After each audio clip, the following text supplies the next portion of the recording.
Just coming in from the state of Karnataka. You have Uttar Kannada region as part of the coastal Karnataka is considered to be a stronghold of the BJP. What the wind in this region has been blowing during the election. There are various regions of Karnataka which continue to remain the stronghold of the BJP, and among them is Uttar Kannada and also the urban region. And amidst all of this, we also know the political narrative that has been growing in, the Bajrang Dal controversy and much more. DK Shivakumar has spoken on this entire issue. Let's try and listen in to the veteran leader.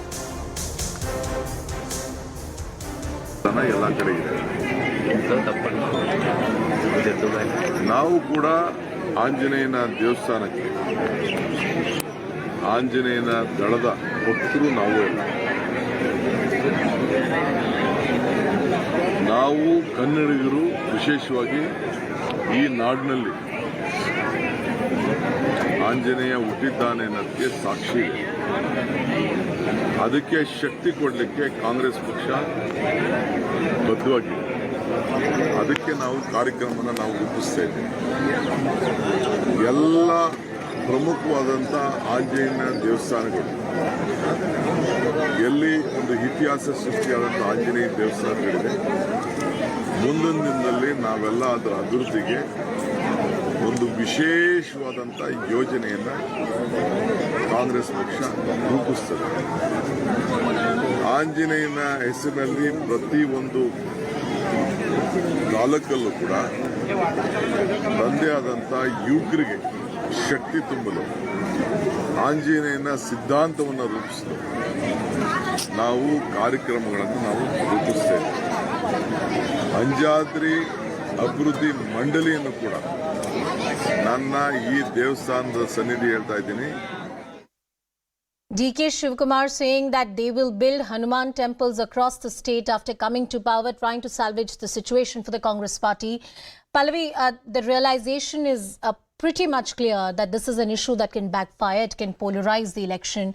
It can also influence the floating voters that form, multiple constituencies in the state of Karnataka.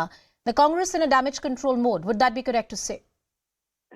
Absolutely, Anusha, because they may be brazening it out, but they also do realize that this is something which could, as you rightly pointed out, polarize elections to the advantage of the BJP. So DK Shivakumar goes to the Hanuman temple in March, the Ishwari temple in Mysore. That's also one of the hub and the core BJP areas. And over there, he offers prayers to Hanumanji, and you can see those pictures also. And then, of course, he makes it very clear that, if they come to power in the state, then they are going to be building Hanuman temples across the state. Not just this, you've already seen a campaign being run by the Congress party, attacking the BJP, taking pot shots at the Prime Minister and accusing the BJP of being actually anti-Hindu or anti-Hanumanji and so on and so forth. So definitely a certain amount of damage control coming in from the Congress party. We'll have to see whether this is actually going to work on the ground, because despite the brazenness, as I was pointing out earlier, Anusha, I think after having put it a part of the manifesto, the Congress did realize that this was something which was highly avoidable. Highly avoidable. You've pointed out, Pallavi, that even within the party there are strong, murmurs, or perhaps there's an opinion which many of them would not like to come out and say it in the public domain, that we could have avoided these issues, whether it's a direct jibe on Prime Minister Narendra Modi or the Bajrang Dal issue. When you had the narrative and election going in your favor, why would you give these issues on a platter to the opposing parties? And interestingly, the BJP and the Bajrang Dal did not miss the opportunity. You have Bajrang Dal, which is staging protests in different parts of the country.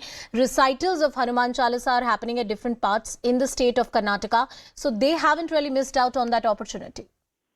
No, they haven't, and one can't blame them as a political party to take advantage of an issue which has been given to them on a platter. So Prime Minister beginning his rally yesterday with Bajrang Bali ki Jai to Hanuman Chalisas being distributed and also recited across the state. Even today at 7 p.m. there's a Hanuman Chalisa program which has been decided by the BJP.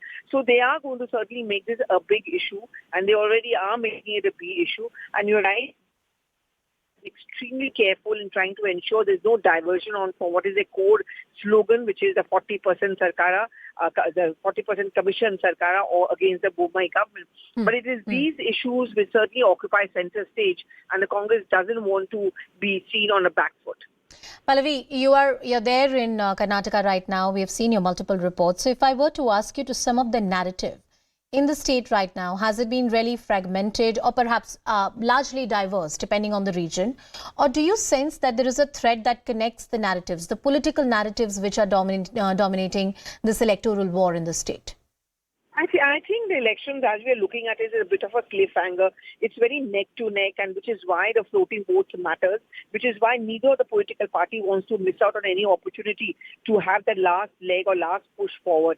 So in the next 2 to 3 days, and campaigning ends on 8, while the BJP is quite smug in their comfort zone of, say, coastal areas or North Karnataka, they are also looking at the urban areas.